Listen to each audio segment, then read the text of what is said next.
आज बड़ा ही सुंदर भाव उस गोकुल नगरी में है और गोकुल नगरी के सभी लोग बड़ी धूमधाम के साथ में उस बालक का स्वागत कर रहे हैं, सम्मान कर रहे हैं। उत्सव मनाते मनाते कब वक्त निकल गया, कब समय निकल गया, ये बात आज नंदन बाबा को याद ही नहीं रही। आज वो समय आ गया कि नंद बाबा को आज याद आया कि अरे मैंने तो काफी समय से अपने राजा के यहाँ टैक्स नहीं दिया है, कर नहीं दिया है। टैक्स आप लोग समझते होंगे, जो धनवान लोग हैं, अधिक पैसे वाले, वो टैक्स देते हैं, इनकम टैक्स। तो आज इनकम टैक्स सरकार को दिया जाता है, पहले इनकम टैक्स अपने राजा को दिया जाता था। और उस समय गोकुल का राजा कौन बताओ? गोकुल कहां पड़ता है? मथुरा नगरी के निकट। अच्छा, कौन कौन गोकुल गए हैं?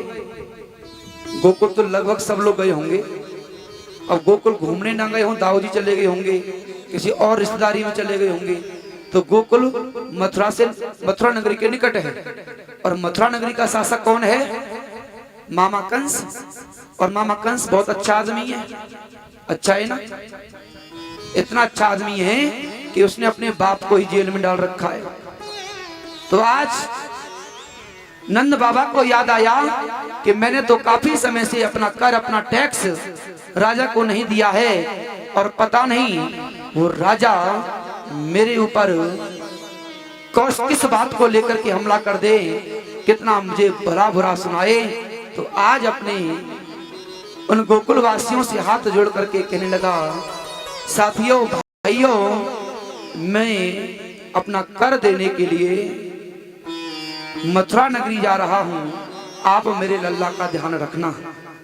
माता बहनों सज्जनों, पहले समय में घर में एक घर में कोई खुशी आती थी तो पूरा का पूरा गांव उस खुशी में शामिल हुआ करता था। चाहे किसी पुत्र पुत्री का जन्म हो, चाहे किसी विवाह का अवसर हो, चाहे कोई और अन्य खुशी का कार्यक्रम हो, उस खुशी के कार्यक्रम में पूरा का पूरा गांव एक परिवार की भांति सम्मिलित हुआ करता था। और इसके उल्टा अगर किसी व्यक्ति के ऊपर, किसी परिवार के ऊपर कोई आपत्ति आ जाया करती थी तो पूरा का पूरा गांव उस आपत्ति को एक साथ सहन करता था। उस व्यक्ति को हिम्मत देने के लिए, एक दूसरे का साथ निभाने के लिए पूरे गांव वाले कदम से कदम मिला करके चला करते थे। आज के जैसा नहीं। अगर आज किसी के घर में संतान का जन्म हो गया, पुत्र का जन्म हो गया, तो माता बहनों सज्जनों, अभी थोड़ी देर पहले कह रहा था, स्टेटस लगाते हैं, स्टोरी लगाते हैं, ये सूचना देने के लिए नहीं कि पुत्र का जन्म हुआ है, इस बात से चिढ़ाने के लिए, चलाने के लिए, देख तेरे घर तो कोई बेटा नहीं हुआ, मेरे यहाँ तो पहलौटी का ही बेटा हो गया है।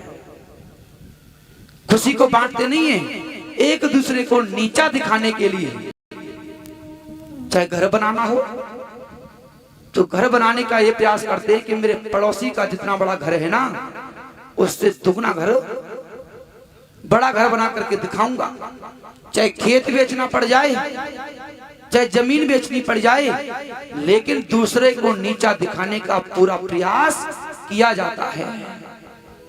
मुझे बहुत अच्छे से याद है, उस समय छोटी सी उम्र में कुछ विवाह मैंने भी किए थे। जब किसी गांव में एक बारात जाया करती थी तो उस बारात का स्वागत पूरा गांव किया करता था। हर व्यक्ति अपने दरवाजे पर 2-4 खाट बिछा दिया करता था। हर व्यक्ति अपने दरवाजे पर 2-2, 4-4 मटके पानी भर करके रख दिया करता था। मुझे बहुत अच्छे से याद है, व्यक्तियों के घर पर सारी सुविधाएं नहीं होती थी। किसी बर्तन को कोई मांग करके लाता था तो बदले में 4 लड्डू उस बर्तन में रख करके दिए जाते थे। माता बहनों सज्जनों, वो लड्डू प्रेम के हुआ करते थे कि भाई तूने मेरे इस विवाह में अपना योगदान दिया है, तो तुझे भी अधिकार है, तू भी 4 लड्डू से अपना मुंह मीठा कर ले। लेकिन माता बहनों सज्जनों, आज भी दिया जाता है एक डिब्बा बनाकर। हम लोग उस कंस को दुष्ट मानते हैं, क्योंकि उस कंस ने अपने जीवन में 8 संतानों का 8 नौनिहाल बच्चों की हत्या कर दी थी। लेकिन माता बहनों सज्जनों, विचार करना, मैं कुछ निवेदन करना चाहता हूं और मेरी बात को ध्यान से सुनना।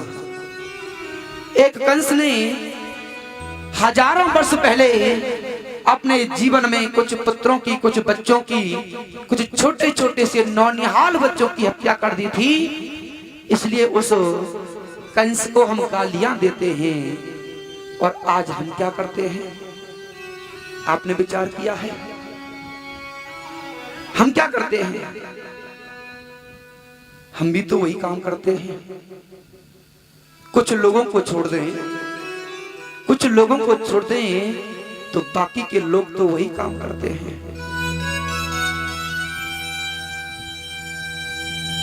आपके घर में आपकी बधू गर्भवती हो गई और अगर उसने पहली बार किसी बेटी को जन्म दे दिया तो आप क्या करते हैं?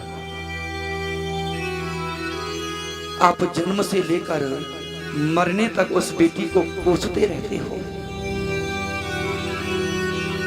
इस राजस्थान की भूमि पर कुछ समुदाय ऐसे हुए जिन्होंने अपने घर में बेटी को जन्म देना स्वीकारा नहीं। अगर गलती से बेटी ने जन्म ले लिया तो दिन निकलने से पहले रात को ही उस बेटी की हत्या कर दी जाती थी। अगर घर में गलती से बेटी आ जाए, एक बेटी को फिर भी सहन कर लेते हैं, लेकिन जब दूसरी बेटी आ जाती है तो माता बहनों सज्जनों, कोई और नहीं, आप लोग स्वयं उस बेटी को कोसते रहते हो, अपनी बहू को कोसते रहते हो। पता नहीं कैसी कर्म जली घर में आई है। हम तो बेटी की उम्मीद लगा बैठे थे, ये बेटी को लेकर के आई है।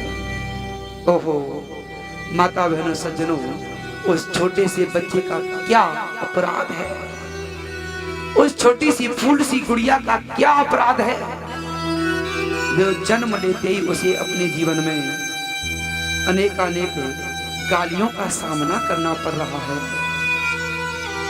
माता बहनों सज्जनों, कुछ लोग ऐसे भी हैं इस दुनिया में जो गर्भ में बच्चे को आते ही उसके लिंग का परीक्षण करवा लेते हैं और गर्भ के अंदर ही उस शिशु की हत्या कर देते हैं। कम से कम कंस ने उनको इस दुनिया में कुछ समय का सांस लेने का समय तो दिया, कुछ समय जीने का अधिकार तो दिया, लेकिन आप लोग तो उन नौनिहाल छोटे छोटे से बच्चों को गर्भ के अंदर ही मरवा देते हो। ओहो, आपसे बड़ा कंस दुनिया में और कौन हो सकता है? विचार करके देखो, अगर आपको आपकी माँ पिता ने जन्म ना दिया होता तो आप यहां बैठ करके इस कथा को कैसे सुनते? बताओ, सुन लेते क्या? मुझे घटना याद आ रही है। लगभग 10 से 12 वर्ष हो गए, अखबार में राजस्थान अंदर की बात है, बाड़मेर साइड में एक गांव में रक्षाबंधन का पर्व आया। उस गांव में बेटियों को जन्म नहीं लेने दिया जाता था, लेकिन कुछ लोगों ने वहां जागरूकता का अभियान चलाया और कुछ लोगों को ये बतलाने का प्रयास किया कि बेटियां बोझा नहीं होती, ये बेटियां सम्मान होती हैं।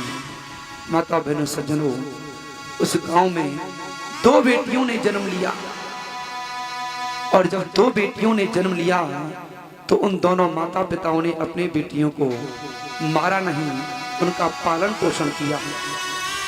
जब जागरूकता हुई और रक्षाबंधन का त्योहार आया, माता बहनों सज्जनों, उस दिन उस गांव के हम जैसे युवा साथियों को आभास हुआ कि वास्तव में जीवन में एक बेटी का, एक बहन का क्या स्थान होता है।